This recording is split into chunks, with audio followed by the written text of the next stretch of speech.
So stepping outside of my usual line of work here, which is all future-based and focused on making forecasts using predictive linguistics, which is basically a science I invented in 1993 and have been working on ever since, to step into the world of social network marketing. Not a social being, wouldn't know how to network if I tripped over them, and don't do marketing worth crap, which is why I'm poor. So, the good news about this is that I know how to research, I'm not stupid, and I can teach myself, so I can educate myself around all of those, and I've gotten some pretty good results so far, and thus this quick little video about how I went from very little to 22%, greater than a 22% conversion rate on Twitter ads. And it wasn't that hard. I only did 7 experiments, and it didn't cost hardly any money at all. So, quick bit of background, because I'm going to be drawing in some non-woo-woo people from the social marketing realm due to how this will be labeled. A bit of info about myself. My name is Cliff High. You can look me up, C-L-I-F, H-I-G-H. I invented predictive linguistics. I'm a software engineer and a programmer.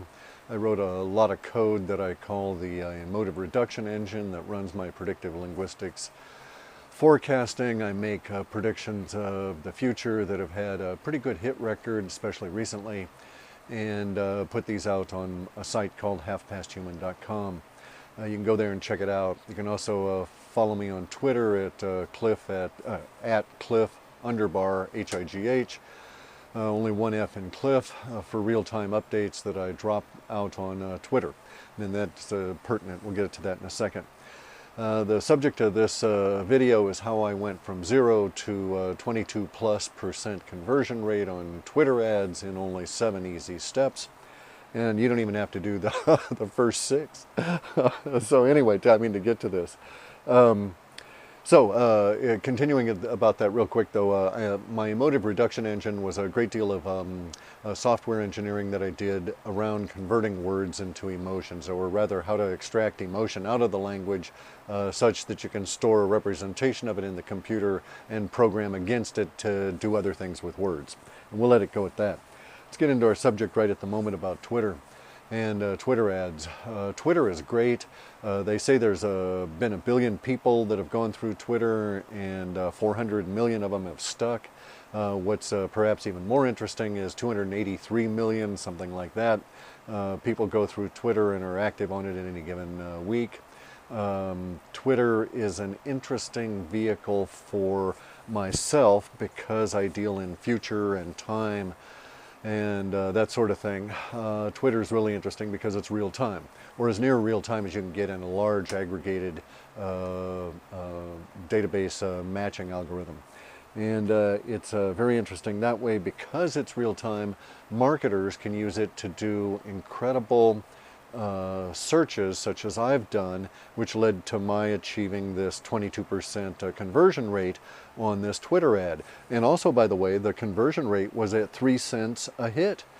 Staggering. It's like, whoa. Not only greater than 1 out of 5 people seeing the ad went right to my link and jumped into that engagement with me on Twitter, but it was only costing me 3 cents a pop to get them to see the ad to begin with. And this was only my 7th ad experiment. I like Twitter because it's real time. Because it's real time, you can put together a little structure quickly. I did my entire testing campaign for Twitter in about 4 hours. I even built a back-end Amazon store as a secondary tracking mechanism for follow-through, for actual commitment to the conversion by spending money.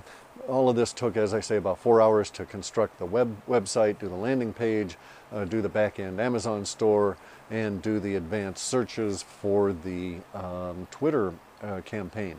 Now, the Twitter ad campaigns that I did the first 6 based on information that I found on the net from social marketeers who were telling me, you know, basically how to structure large-scale SQL queries, because underneath all of these engines is structured query language. and use those queries to get vast quantities of people and try and match them up against interests and so forth. I did this on my first 6 campaigns. My best hit record on my first 6 campaigns was 2.47% conversion rate, and the cheapest, and it was not the cheapest, and the cheapest one I'd gotten for that out of those 6 campaigns was about 31 cents per conversion.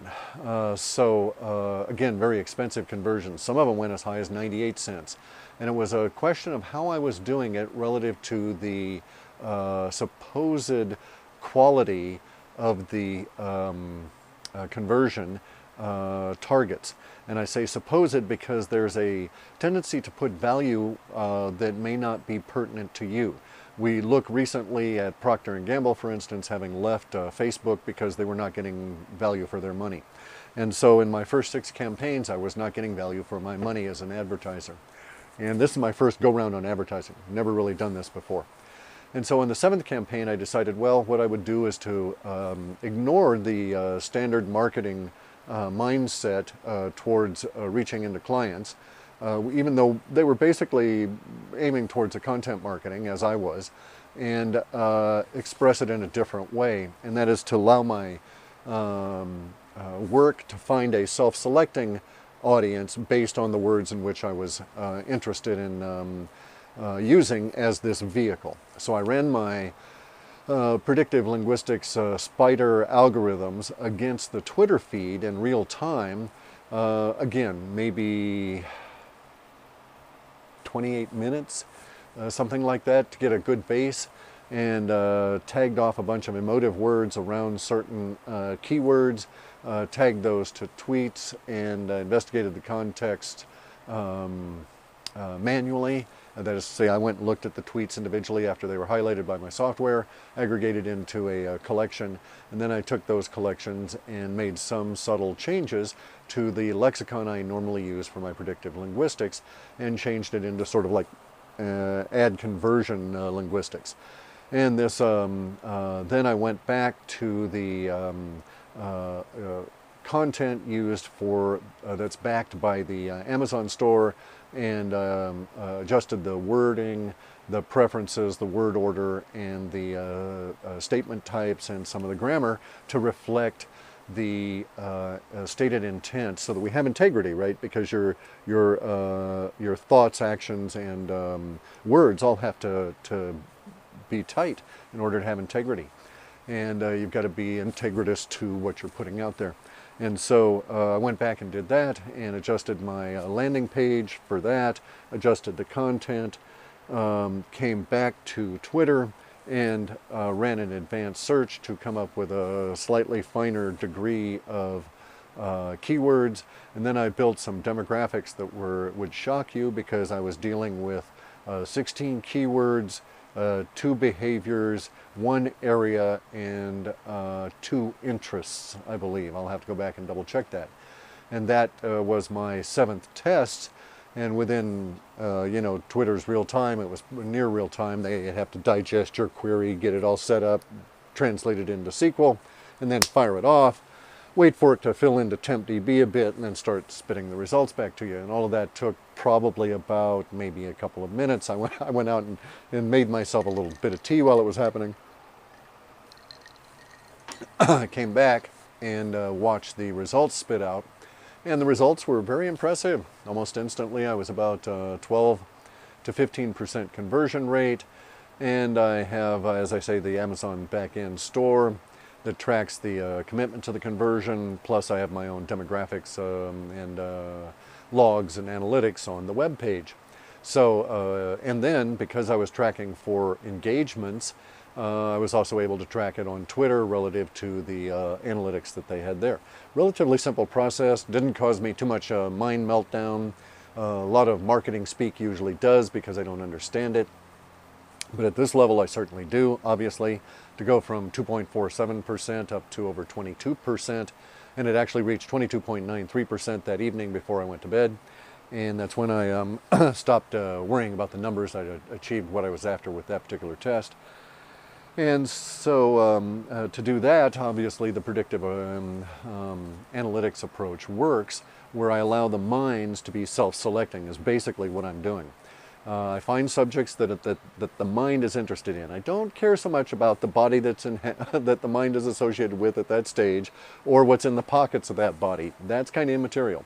But we all have to admit that the point of the conversions is to allow for the expression of energy, which frequently comes in the form of purchases, cash, donations, or whatever, in order to be able to tie into that, which is what my point was with this. We have to have our conversions provide value for the individuals that are being converted.